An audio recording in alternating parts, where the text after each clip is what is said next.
people are looking at electric cars, but of course, people search with their postcode on the platform. So we've been able to use that data at an anonymised level, of course, but just use that data to pinpoint parts of the country where we're seeing demand over and above what you would normally expect. So versus an average and versus the population for that particular postcode area, what are they doing in terms of electric? And there are a few things that come out of that. Firstly, the correlation between charge points and EV interest doesn't exist. Not even really ultra low emission zones or clean air zones. Not really. Affluence is the wealthy areas of the country. It's not like a north-south divide or whatever, urban rural, where people have got, you're right, a place to charge the car and they've got the means to afford it. That's where we see the most interest, which has been kind of observation number one. But that point on where do you put your infrastructure is really where investors need information. So there are a bunch of conferences and seminars and things that we've been visiting in recent months. Private investors are turning up at these things with money to spend on infrastructure because all of a sudden a lot of them can begin to make money out of automotive when previously it was down to the fuel companies. There wasn't that opportunity in the chain. It's there now, of course. But the trouble is they don't know where to put the charge points. And they need traffic and utilisation really quickly. Mm. And they don't know where to do that. They don't know where to bet. And the local authority doesn't know. And they're turning up with great, plans, this is what we want to do and so on. But they say, well, is it going to be used? And nobody really knows. And that's where you need to put the infrastructure where you're seeing the need for it.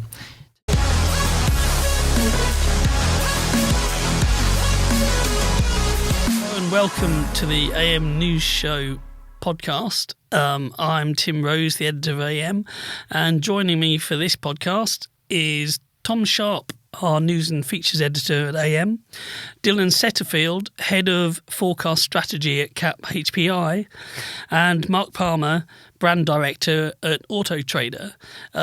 We'll soon be hearing from them about the state of the market and all sorts of interesting things that are going on at the moment. So do stay tuned. So Dylan, Mark, what do you reckon of the state of the market at the moment? Well, state is probably a good word. Yeah, we've just been through 2 years. You wouldn't have believed it if someone had said to you 2 years ago what was going to happen. And it keeps happening. And there's lots of things going on all over the place. It's just one thing after another. You keep thinking we're going to get to some kind of period of normality or stability. And then you get things like earthquakes in Japan and war in the Ukraine. And we think maybe we might be getting to that stage early next year. But yeah, it's turmoil is probably the right word to describe it, I think. I guess really there's a lot of credit to the industry for coping with the last 2 years and the current situation as well as it has done. Oh, amazingly resilient. Yeah, a lot of businesses learned some hard lessons back in 2020 when everyone went into lockdown and businesses thought they were capable of trading online. And actually they found out when you have to trade online, they weren't quite as prepared as they thought they were. But by the time we went into the second lockdown, it's a massive difference. Even though we were in lockdown, they were trading at something like 70% of normal, which is, absolutely to their credit. And people changed the way they work. And of course now, when we do get back into normality, if we ever do, then some of those things will have to change back. But a lot of things that have been developed during the pandemic, I'm sure businesses are going to maintain. Absolutely. And Mark, I guess you've seen that in Auto Trader's client base as well. Yeah, I guess the view we have, what I would have is it's a real positive actually, in a weird way. All that stuff is, if you think back a couple of years, it's almost 2 years to the day, isn't it? The shock, take yourselves back 2 years, that initial shock when we suddenly went, hang on, everything's going to close. What are we going to do? All the things you've just talked about there, Dylan, the resilience of and the agility of the industry. It's the industry. It's an industry-wide thing, of course, because of course retailers themselves have been able to keep trading. Consumers have been making inquiries, buying cars. Everybody's found a way. Manufacturers have still managed to get cars out of different places and into different markets amidst all this change that's been going on. And all this change, if you think about it, was probably going to come anyway. It might have taken 10 years. Yeah. So we've had this accelerant, we sort of, when we bring in graduates into the business, we say, it's a really exciting business to work in and this is a period of change and all that sort of thing. Everybody's been saying that for years. But the speed of the change has been remarkable. And now, actually, it feels to me like people are going, well, I'm all right with this. You know, we can handle it. We can handle the worst that comes at us. And there are changes we probably wanted to make anyway. We've learned a load of lessons on the way. And now we're probably better prepared than we were. And if you think about, I think the health of the industry, largely driven by the supply stuff you talk about, you know, paucity of supply, but demand has been rocketing for 2 years, hasn't it? So, you know, the margins have been very, very healthy for retailers. Manufacturers have had a chance to address maybe the supply that they were bringing into the market that there's been an oversupply, overcapacity problem for a very, very long time. There's an opportunity to do something about that, get to a more sort of sustainable future for the business, that sort of thing. Retailers obviously have invested an awful lot into doing stuff online. So, yeah, I don't know. Yes, the state of the market, the health of the market, I'd probably, and I think actually looking further forward, there are lots of good things in place which set people up for inevitable change over the next couple of years. Well, I'm with you though. What we're going to have now, I mean, I don't know. We don't know, do we, when things might return to normal? I don't think they ever will be the same as they were, and I'm not sure that's a bad thing. But ongoing uncertainty, I think we just crack on. That's what it feels like to me. Yeah, I think it's like any time when you have, you know, a lot of transition in the industry, then the best businesses will do very well and find better ways of doing things all the time. And the businesses that weren't as strong, they're the ones that struggle. And then ultimately you end up with another period of consolidation, and those successful businesses maybe take over some of the less successful businesses. But I think these days there are a lot more successful businesses than there are businesses struggling, because everyone's, you know, made fantastic progress in these areas over the last 12 months. As head of future forecasting, Dylan, what are you able to take account of in making your future predictions? And, you know, is Ukraine starting to factor into that now? Is this a 2-hour conversation? Yeah, it's obviously, you know, it's been virtually impossible over the last 2 years to try and work out, even in the space of the next few weeks, what's going to happen with the market, let alone 1 year away, 3 years away. You know, we try and take as much information into account as we can. When the pandemic started, we sat down as an entire business team and just brainstormed, what do we think might happen? And actually, we got nearly everything right. The one thing we probably missed was the impact on private hire, with particularly a lot of hybrids not being used as taxis and not being renewed, and those prices coming down quite sharply. But yeah, on the whole, we got most things right. The difficult bit is how much impact does that have on used values? And there's obviously the two sides to it. There's supply and demand, and they've both been really difficult to work out what's going on. The demand last year was absolutely phenomenal. You know, when we came out of the first lockdown towards the end of 2020, then we had what we thought was some pent-up demand, because, you know, businesses hadn't been trading particularly in volume online. And, yeah, we had a bit of strength in the marketplace in the third quarter and into the fourth quarter of 2020. When we were in the second lockdown and dealerships were reopening in April, we thought it was going to be pretty strong, but probably not as strong as it was the year before, when because businesses have been trading well online, doing 70% of normal business. But yeah, the demand was just absolutely phenomenal when everyone came back into the marketplace in April, and we've never seen anything like it. You know, increases of 6 and 7% in individual months in trade prices, where the previous record was about 2%. It's and month after month after month. It's a bizarre scenario where you've got seemingly negative after negative after negative, headwind after headwind, and yet, you know, there's a lot of positives to draw out of it all at the end of the period. If you look at our estimates of how things are going to move in the next 12 months, the end result hasn't actually changed very much, but the underlying reasons why we think we're going to end up where we're going to end up in 12 months have changed almost completely. You know, you mentioned the situation in the Ukraine, and there is a bit of impact. It's, you know, been quite well publicised. Some of the German manufacturers have had some significant difficulties. BMW, I think, went back to production in the two sites that they had affected yesterday. Volkswagen Group probably it's going to take a bit longer for them to get back to normal. So there's some individual models which are impacted, and probably I'm sure there are components that have been made in China that are stuck on trains somewhere in Russia. I wouldn't be surprised. But yeah, that's expected to have a smaller impact in terms of what happens to the market. But obviously there is another increase to that uncertainty about supply, and the semiconductor shortage hasn't gone away. We talked earlier, there've been earthquakes in Japan, and the first one had no impact, and the second one had quite a big impact. And, the semiconductors are complex pieces of equipment that you can't just magic up from somewhere else. So that is going to continue. We're going to see supply constrained for quite some time yet. But you can still get cars. And if lead times are stable, that's where businesses are able to operate. So the other side of it, demands, now we're in the cost of living squeeze. So even though supply is constrained for longer than we thought, we've actually got a bit of hit on demand because of inflation and stagnant growth and imbalances in the labour market. So we think we're going to end up in about the same place, but for almost diametrically opposite reasons.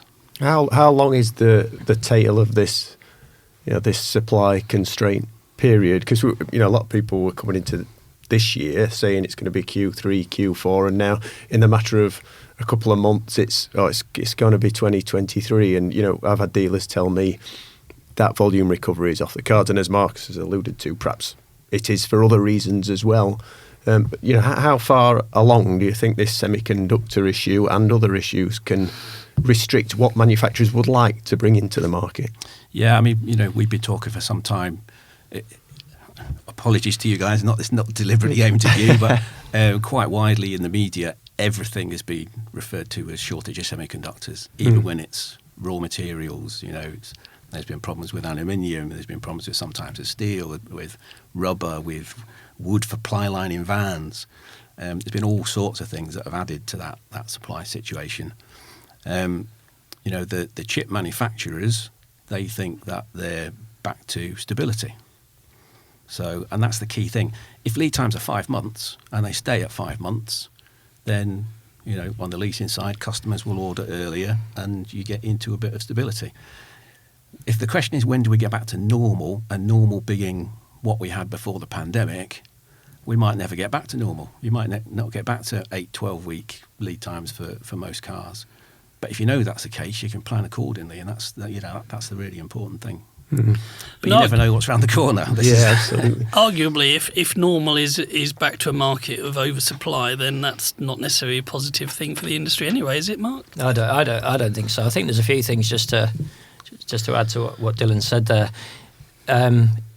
The dynamic between supply and demand is what's crucial, isn't it? And we can have demand that goes down a bit, but if supply is down further, then the health of the market will probably still be robust. To your point there, pricing will still remain as it's been. And we were surprised, actually, to that point. We had the same cut. You looked at the data very, very closely on a daily basis with retailers asking us, what's happening in the market and so on. And we saw demand increase. We've seen demand increase pretty much every month. Retail pricing has increased every single month since the 1st April 2020. So really important to stay around that and stay across the data will be kind of, lesson number one for all of us was this changes on a weekly, monthly basis. Then that's really, really important. Difficult, of course, very difficult to predict. And that's why you kind of look at long-term trends in supply and demand. I think on touching on that thing on supply then, yes, at a market level, of course, there is undersupply. Now, there's the new car thing, I'll touch on used in a minute, but that new car thing, there's more nuance in it because some manufacturers have been fairly well insulated, actually, and you can see the success within new car registrations figures. Those manufacturers have got greater control over their supply chain and component provision. The Koreans, namely, I guess, they're the ones that some of them, either produce their own or hedged against potential shortages. They've been able to supply reasonably freely. We've got other manufacturers, of course, that are taking different decisions on the cars they build.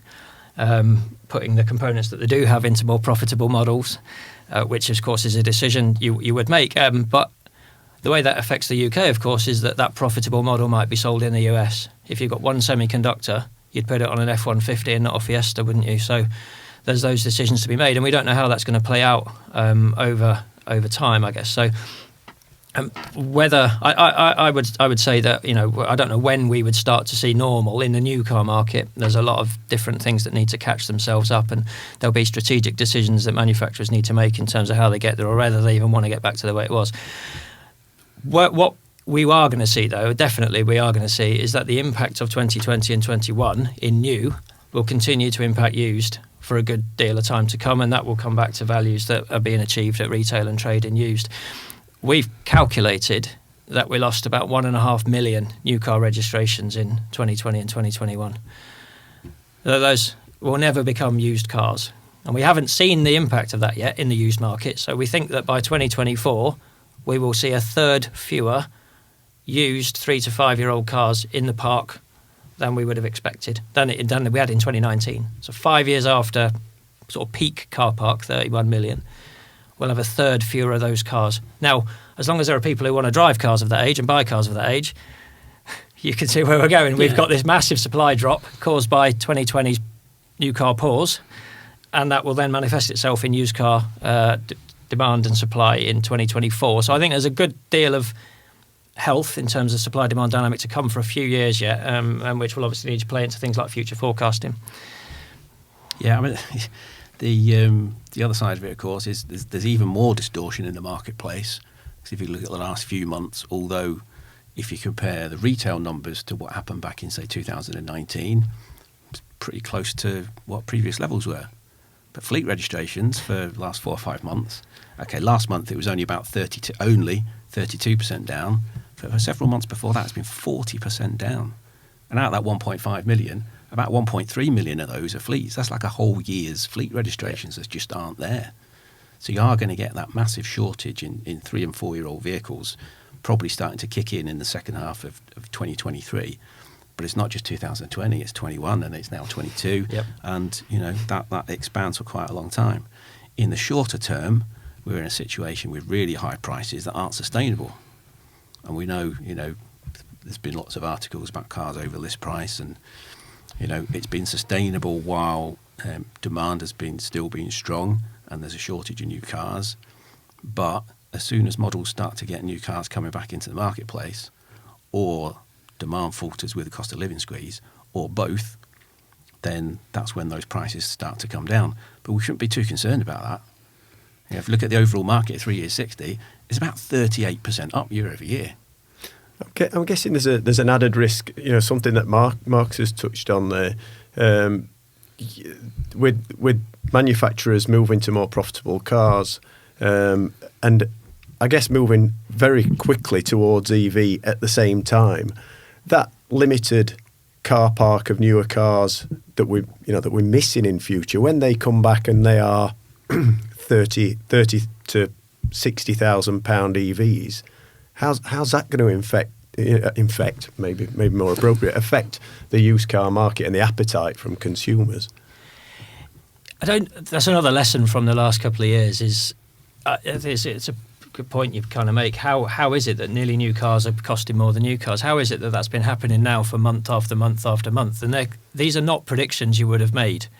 So it's difficult to kind of think that can't manage itself in the future. I think there's a few other things outside just, you know, cars and values and things that are at play, aren't there? So we've got a cost of living squeeze, and unfortunately that is for part of society that really could do without having a cost of living squeeze. Meanwhile, another part of society that is no longer having to commute 5 days a week, that has suddenly got a little bit more money, that isn't having to do X, Y, Z, has got a bit more money in its pocket. That is still happening. And it's most clear in demand for electric cars. We have just seen, and you know, this is really fresh data this weekend, record numbers of ad views and inquiries on electric cars, new and used. So what we're seeing is people who go to the pump having to pay £1.80 a litre, and they think, oh, I don't want to pay that. They go home and then they look for and then contact a retailer on an electric car which costs £8,000 or £10,000 more than a petrol car. Now, that isn't your average everyday driver. That's people that can afford it. So, yes, more electric cars, new cars coming in the market, greater availability of those versus where they used to be. That's going to manifest itself in used. But there are plenty of people in the country that can afford to make that choice, and they're the ones, unfortunately, that could also afford to pay petrol. Where we are going to see the squeeze is people who are having to pay £1.70, £1.80 for a litre, but can't afford an electric car, and they've still got a higher electricity bill to pay, that sort of thing. That's where there'll be some tension in the market. But at the moment, there are enough wealthy people driving enough interest in EVs to keep that thing turning. Is that going to play a big part in EV residuals? The fact that affordable end of the market needs to be catered for, and if all that's going in is hatchbacks at £30,000-40,000 and everything else above, people aren't going to be able to afford those in 2-3 years' time, are they? As used cars. There are some lower cost cars coming onto the market in the next, some this year and quite a few again through next year. And there's a reason why super mini size cars have always been popular, is because it's a price point, and you can see it in the used value movements that we've got at the moment. If you look month to date on the trade value movements, then the lower value cars are actually, I think, slightly up still, less than £5,000, whereas £10,000 to £30,000 cars are down about 1.5%. But equally, then the cars over 50,000 are actually flat or slightly up, because those people aren't as affected by that dynamic of the cost of living squeeze. Whereas, the pump price is very interesting, because that's the visible part. Everyone can see that every time they go and fill up their petrol car. And the cost of electricity to charge an electric car is much less visible, much less forecastable as well. And we know there's increases coming down the line, but then we've got the watchdog, which limits the impact of that on consumers. I think if you look at the affordability question, there's still those 7-8-year-old Peugeot Ions and Citroen C0s out there in the market, and they're actually doing all right. They're still retaining quite a big premium over, if you're comparing it to similar city cars, probably about double the price. So there is a market out there. Not everybody needs to have a car that's got probably no one needs a car that's got 350 mile range. Probably 250 miles, it'd suit pretty much everybody. But these cars, when they were new, they had a range of about 90 miles. Today, they've probably got a range of about 80 miles. If that's all you ever drive, it's a perfect car. So there's it's different pricing dynamics out there. How much appetite are you guys seeing for EV market on Auto Trader? How do you translate those search volumes with intent? Because everyone loves sitting and having a look on Auto Trader and seeing what's out there, and everyone's interested in EVs at the moment. But how many of those people are serious buyers? Are they they're going to move to a purchase soon? So we've been tracking. What we look at is of all of the views of cars, new cars and used cars, we split them, and of course people are constantly moving between the two. What share is being taken by electric cars? And that was, for us, it is interest in electric cars going up. And then our inquiries going up, because there was a thing a while ago where we'd see people looking every now and then. So when the government makes an announcement and says, right, we're going to stop the ban, we're going to ban petrol and diesel cars at 2030, there'd be for a few days loads of interest, and then it would just drop off again. Not that many inquiry changes, that sort of thing, just a few people. In the back 3-4 months of last year, it reached 1 in 4, nearly 1 in 3 views of new cars on a platform was electric. That was around the time of the fuel shortages. So remember that cones outside petrol stations and all the rest of it. Suddenly everyone goes and has a look because it was inconvenient to have a petrol car or a diesel car, wasn't it?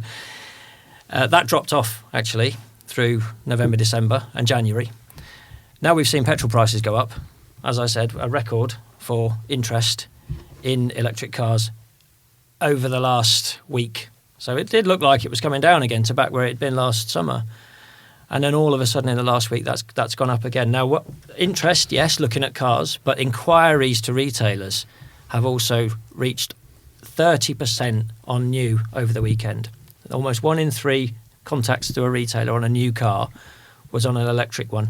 And interestingly, we saw used cars 0 to 5 achieve over 5% of inquiries. Now, the previous record was about 1.5–2%. So we've seen almost a trebling of interest inquiry levels on used EVs. So clearly, interest is increasing. Of course, that's we can see that there's much more product around and everything else, but more and more people are taking the next step to inquire, which has been really interesting, and on used. So those are big things that we're really, really keen to measure, because what we don't want is, spikes and bits and pieces, things not turning into action, people noodling around looking at electric cars. That doesn't really get us to where we need to be. It doesn't help the government's targets or anything like that. But when it turns into an inquiry, then we start to know. And I think the interesting thing is there, of all of the triggers or catalysts or whatever for electric car interest, it seems to be fuel. So the two biggest things the two biggest peaks we've seen have been driven by what's happening at petrol stations. That is very, very clear. It's that visibility, those massive signs outside every forecourt, you can't avoid but knowing what the price of petrol is doing. We've talked about the kind of squeeze that households are feeling, and also, Dylan, you mentioned about the paucity of particularly the company car market in the last couple of years, that 1.5 million units effectively of company cars missing. Obviously, normally there's a strong market for those company cars when they come back and are used, and corporates, if anything, have probably been the early adopters with EVs slightly more than mass private buyers. Do you see the combination of this having an impact on the 2030, 2035 targets for the government, that actually is it going to be more of a challenge for the industry to reach where the government wants us to be? Because people ultimately, we're going to have to be able to afford cars, and they're going to have to be enough cars in the market for the industry to make that change. I know used cars will obviously stay in the market for probably kind of 10, 15 years after that point.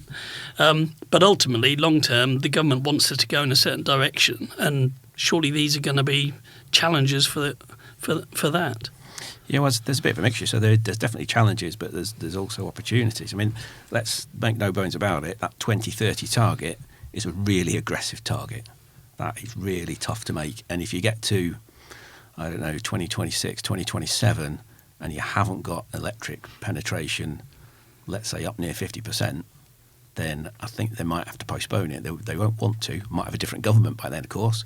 They won't want to. But, to make that leap, there's a lot of things that need to be done in terms of infrastructure. I'm not as concerned about the pricing side of it. I think the market will naturally find its supply and demand balance, and I think there's enough demand out there that will be able to cope with the supply that we know we've already got coming.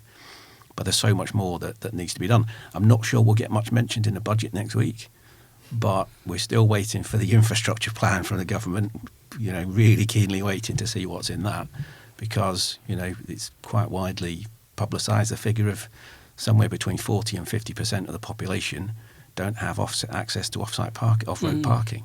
So if you're not able to charge that car at home, then there needs to be a lot more in terms of infrastructure and destination charging and all the rest of it. And there is, there's a lot of innovation and trials and all sorts of things underway.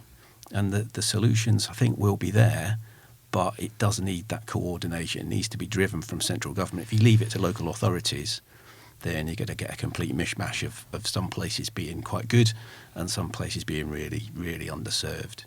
And we're seeing that now, really, aren't we? Where it has been left to that's the natural thing. If you've got people like the West Midlands who are quite proactive in their way, and others that are quite a long way behind. Leave 250 organisations to do their own thing, you're going to get 250 different outcomes.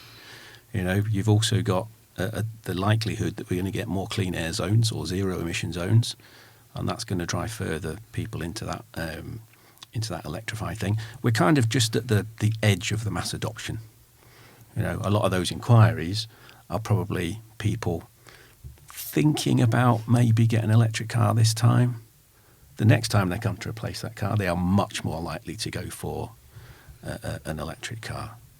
But we're just approaching that tipping point. It really does need that expenditure from the government and support from the government, not just expenditure, to get the infrastructure right, so you can make that big step that other countries like Norway have done quite successfully, but it's cost them a lot of money. And with the pandemic, pity the Chancellor a little bit. He hasn't got that much wiggle room on anything. So he's got a lot of priorities, and things keep happening that means he's got less money to spend. So I appreciate it's difficult, but we need to see that infrastructure plan, and the government do seem to be listening, I think, is the encouraging thing. Us and a lot of other organisations having contact with the Department for Transport, and they are making the right noises. So let's hope we get a proper infrastructure plan that is implementable. For private investment's critical to this. That's kind of clear. You can see the need for that. We've been in contact with different departments, OZEV and the Treasury, to talk to them about demand, just to come back to that demand point. So, we see that people are looking at electric cars, but of course, people search with their postcode on the platform. So we've been able to use that data at an anonymised level, of course, but just use that data to pinpoint parts of the country where we're seeing demand over and above what you would normally expect. So versus an average and versus the population for that particular postcode area, what are they doing in terms of electric? And there are a few things that come out of that. Firstly, the correlation between charge points and EV interest doesn't exist. Not even really ultra low emission zones or clean air zones. Not really. Affluence is the wealthy areas of the country. It's not like a north-south divide or whatever, urban-rural, where people have got, you're right, a place to charge the car and they've got the means to afford it. That's where we see the most interest, which has been kind of observation number one. But that point on where do you put your infrastructure is really where investors need information. So there are a bunch of conferences and seminars and things that we've been visiting in recent months. Private investors are turning up at these things with money to spend on infrastructure, because all of a sudden a lot of them can begin to make money out of automotive when previously it was down to the fuel companies. There wasn't that opportunity in the chain. It's there now, of course. But the trouble is they don't know where to put the charge points. And they need traffic and utilisation really quickly. And they don't know where to do that. They don't know where to bet. And the local authority doesn't know. And they're turning up with great, plans, this is what we want to do and so on. But they say, well, is it going to be used? And nobody really knows. And that's where you need to put the infrastructure where you're seeing the need for it. So working with different stakeholders to look at where is there going to be, how many of the homes that we're showing EV interest have got off-street parking? Well, don't worry about them, because they'll get a domestic charge point, that's fine. If you've got big levels of interest and not enough charging, that's where you need to put your money straight away. And I suspect government will be looking to private investment to fill that initial gap, because private investors want to spend money there, of course, because it will achieve utilisation straight away. They'll start to make money straight away out of that investment, that build. The next level, though, of where there's, demand is starting to show signs but is being a bit held back, that's where government needs to put any investment. I don't think, if I were making those decisions based upon the budgets that I've got to work with, if I were the Chancellor, I'd be looking at private investors to put the money in where there's big demand, and then I'd be trying to tackle the rest of it over the course of the next 3 or 4 years. But you have to, infrastructure will be the barrier, I think. I'm absolutely with you. Yeah, we'll get to price parity by sort of 25, 26. Then there'll be cost of ownership benefits, possibly. But infrastructure has to keep up. If we don't see that, then big problem. I guess this is why we're now starting to see manufacturers back in infrastructure projects, because they're at an advantage. They know where the customers are, they know where the customers are going, and those guys are really on the front foot, I suppose, and best placed to do that, would you say? Well, sort of, yeah. I guess once a car's registered, it's registered, isn't it? You already know what the gap is understanding where is demand before the sale is made. What didn't turn into a sale is the bit that we've found in the conversations we've had. Where did demand not turn into the sale? That's the key thing to understand, and that's why we've been trying to use the data that we've got to help inform some of that, because it's a massive issue, of course, to try to get your arms around. If you're the Office for Zero Emission Vehicles, how do you do that? And getting it wrong isn't really an option.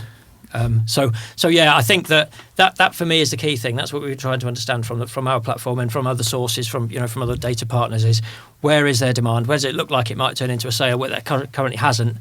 That's where we need to prioritise. Mm.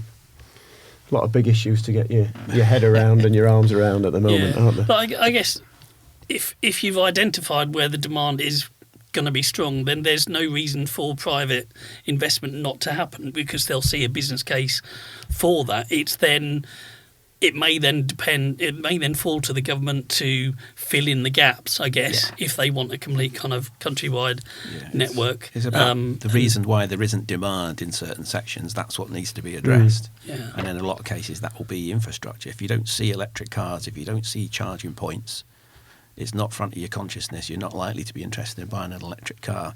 When they become every day, when you see it everywhere, then that's when you start to make that step into that true mass adoption. And I say we're just on the edge of it now. We're just not quite there. There's so many different solutions. plates underneath the road for induction charging, portable chargers, on-street charging solutions. There's a multitude of those. So it is all there, but it's about making sure that you're able to deliver it to all the different types of community.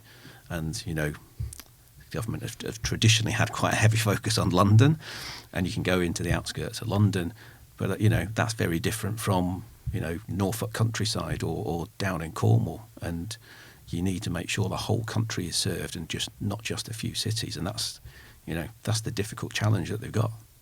It's a long road ahead, this road to 2030, isn't it? I think it's it's only a few years away, but it feels like quite the target. Yeah. There's a key point you make there. Sorry, it's only a few years away. I was having a conversation with a couple of colleagues yesterday just about this very topic. For some retailers, it will probably feel like quite far away.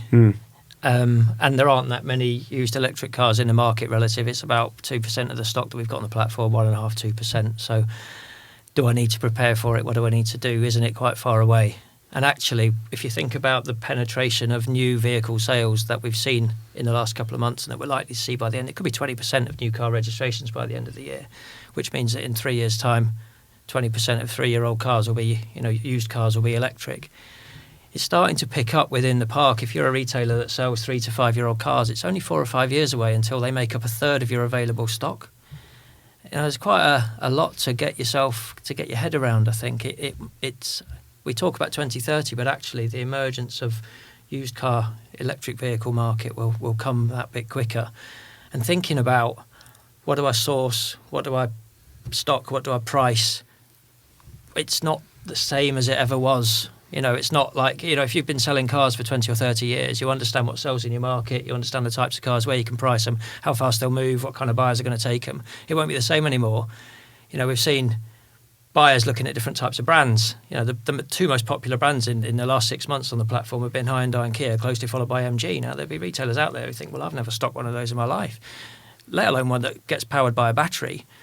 You know, you've got to start to get up to speed with it, probably in the next fairly short period, so that you're well prepared. You know, if you're going to then start to bring in stock in a few years' time, a lot more of it is going to be electric, and then you'll need to be. You're not suddenly going to get that knowledge, that experience overnight. So, I think there's a point you make there that it feels quite far away, but it's not an overnight thing. We'll see a gradual emergence of electric cars in the park, more and more stock being available, and you're going to have very different questions around infrastructure, charging, all these other things. How does it even move? What about the battery degradation? Is that a thing? You know, my phone doesn't charge to 100%. Is the car? All of those things. So if you're not starting to think about those things, then it's probably worthwhile starting to get that in place now. It's another one of those positive knock-on effects of the pandemic. It's that a lot of dealers who previously wouldn't have touched electric vehicles, you know, talk about smaller independents typically, when there's been a shortage, then a few of them have dipped their toe in the water and actually, I did all right on that.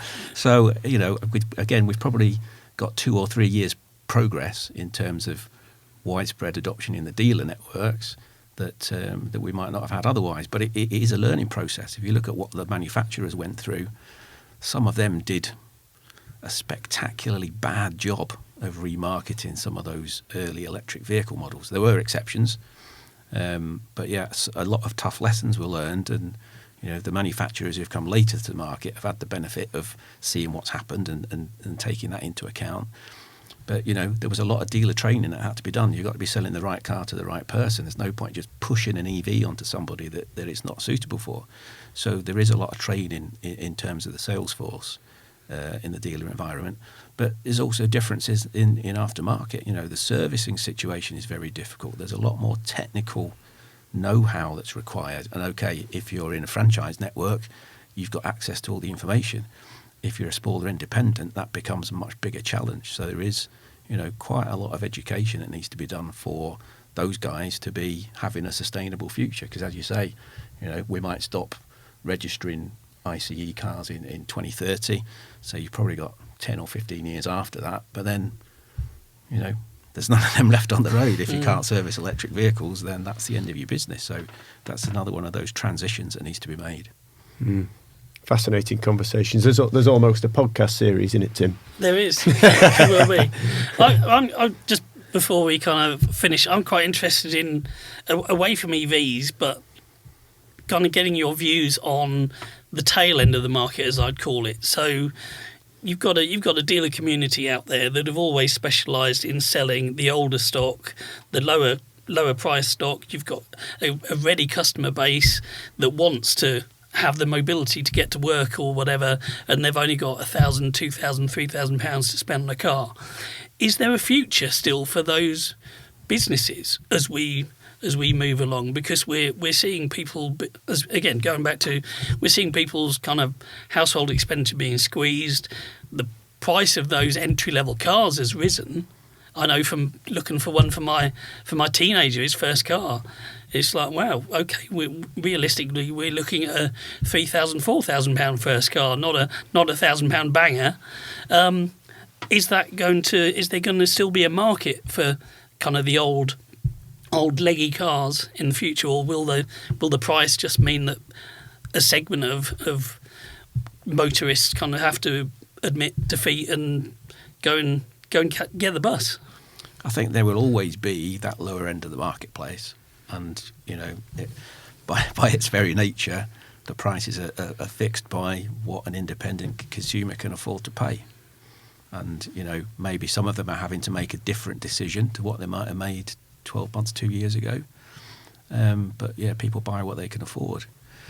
There's probably more used PCP penetration to come further down the age spectrum, particularly as people get used to the idea of, not just an upfront cost of a car, but what does it cost? And that's part of the EV situation as well, of that total cost of ownership being a benefit despite the higher initial price outlay paid for the car. But if you get into that total cost of ownership situation, for a lot of people, battery electric vehicle already makes sense.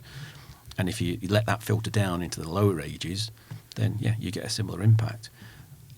Prices are still very high at the moment, and they will come down from where they are now, but we think they'll still be significantly higher than they were, before all this started back in the beginning of 2020. I'd agree with that, absolutely, yeah, of course. If you've got £3,000 to spend on a car, it would have got you a different car 2 years ago than the one you can get now. Maybe slightly older, might be a different brand, might be a different type of car, whatever. But, of course, if that's what you've got and that's what there'll be cars available, certainly there will be, there'll definitely be a market for it. I think that there are a few things. What we saw through the last couple of years is that, broadly about a third of people that we've surveyed have said owning a car is more important than it was before the pandemic. So there's a very profound change in people's concept of personal space, right? There's a lot of people, and it may go back to the way it was with public transport and so on and so forth, but we're seeing, fewer people take the bus, fewer people get on the train. I mean, they've got their busy points, of course, but, there are fewer trains running and so on.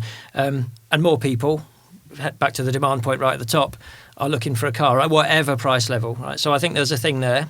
And that I don't know whether that will go back to the way it was, but certainly I can see that, if you've got £3,000 and there's a car that you can afford, then obviously there's a market for that.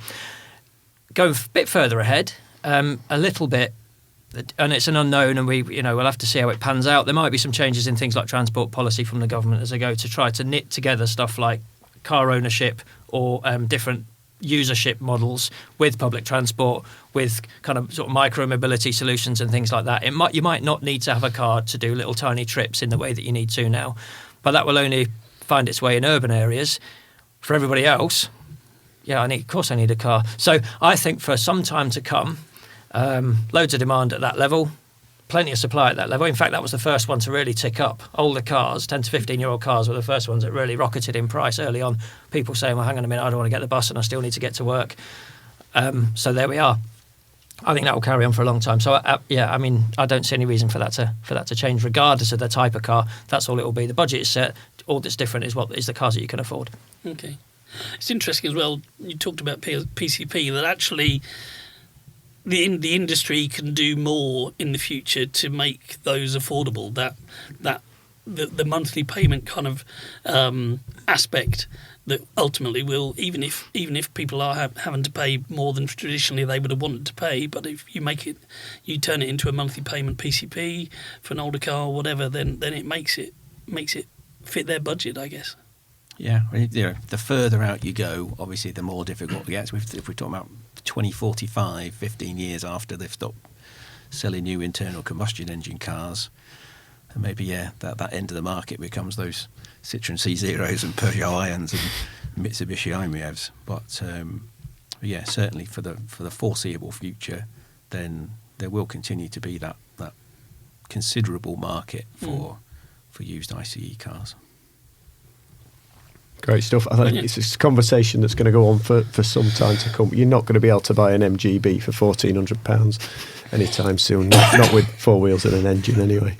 But thanks ever so much for joining us today, guys. It was great to have you both on the AM News Show podcast. Yeah, and I'm sure the conversation will continue in the months, hopefully not the years ahead, in quite the same vein, but it's been great to catch up. Great, thanks for having us. Thanks very much.